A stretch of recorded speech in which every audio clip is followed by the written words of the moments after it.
আমার সকল প্রিয় ছাত্রছাত্রীকে জানাই আমার চ্যানেলের তরফ থেকে স্বাগতম।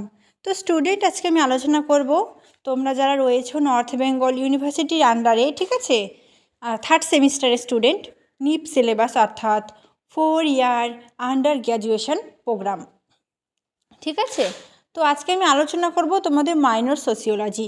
যাদের রয়েছে থার্ড সেমিস্টারে মাইনর সোসিওলজি, তোমাদের কোন কোন বিষয়গুলি পড়তে হচ্ছে, অর্থাৎ তোমাদের সিলেবাসটা কী, সবটাই কিন্তু আলোচনা করব আজকের এই ভিডিওর মাধ্যমে। তো আমি বাংলাতে এবং ইংলিশে দুটোতেই আলোচনা করব, ঠিক আছে, তোমাদের বোঝার সুবিধার্থে। তো তোমরা অবশ্যই ভিডিওটি শেষ পর্যন্ত দেখবে, তাহলে বুঝতে পারবে। এবং চ্যানেলে নতুন হয়ে থাকলে অবশ্যই আমাদের এই চ্যানেলটি সাবস্ক্রাইব করে পাশে থাকবে, তাহলে নিত্য নতুন ভিডিও তুমি সকলের আগে পেয়ে যাবে, ঠিক আছে। তো দেখো, মাইনর সোসিওলজি, দেখো এখানে কি বলছে, India a plural society, unity in diversity, অর্থাৎ ভারতে বহু বচন সমাজ থেকে আমরা পড়ব বৈচিত্র্যের মধ্যে ঐক্য, ঠিক আছে, ইউনিটি ইন ডাইভার্সিটি। তারপর রিলিজিয়ান অর্থাৎ ধর্ম, তারপর ইথিনিক, ঠিক আছে, তারপর জাতিগত, ঠিক আছে, তারপর একইভাবে আমরা ভাষাগত আঞ্চলিকগত কিন্তু পড়ব। Next social institutions and practice, কি বলছে, সামাজিক প্রতিষ্ঠান এবং অনুশীলন। এর মধ্যে থেকে পড়ব যে কাস্ট, ঠিক আছে, যাতে ধারণা পড়ব, concept, definition, characteristics, jajmani system, nature of change, ঠিক আছে, পরিবর্তনের প্রকৃতি পড়ব, যজমানি ব্যবস্থা পড়ব, ঠিক আছে, এবং জাতির যে বৈশিষ্ট্য রয়েছে সবটাই কিন্তু পড়ব। তারপর বলছে, দেখো নেক্সট রয়েছে যে উপজাতি, ঠিক আছে, নোশান, তারপর definition, characteristics, location, features and types of, তারপর ইকোনমি, পিভিটিজি, ঠিক আছে। তো এখানে আমরা পড়ব যে হলো উপজাতির ধারণা, সংজ্ঞা, বৈশিষ্ট্য, অবস্থান, উপজাতির অর্থনীতি, সবটাই কিন্তু পড়ব। তারপর পড়ব আমরা ভিলেজ থেকে characteristics, economic, nature of change, গ্রামের বৈশিষ্ট্য পড়ব, ঠিক আছে।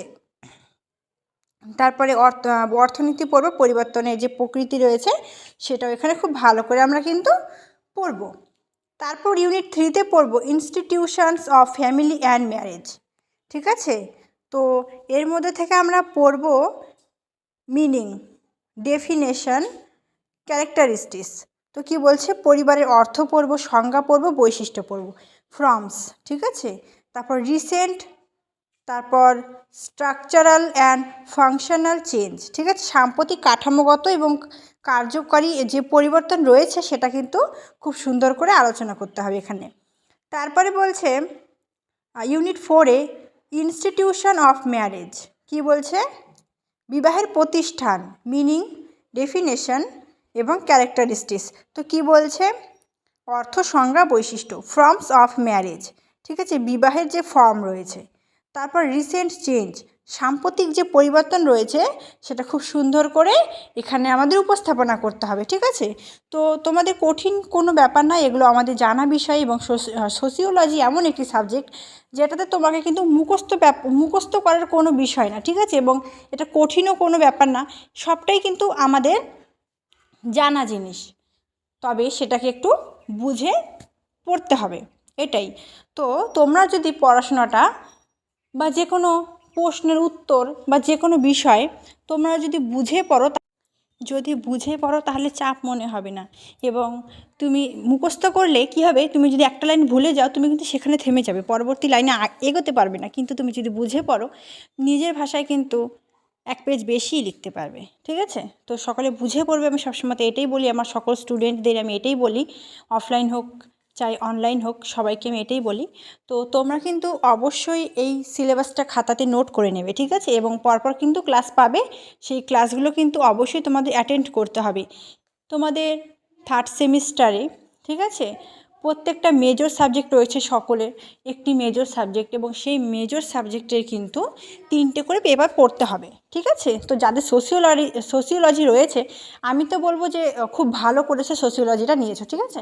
তো তো তোমরা অবশ্যই খুব ভালো করে পড়াশোনাটা করো, ঠিক আছে। পাশে রয়েছি অবশ্যই।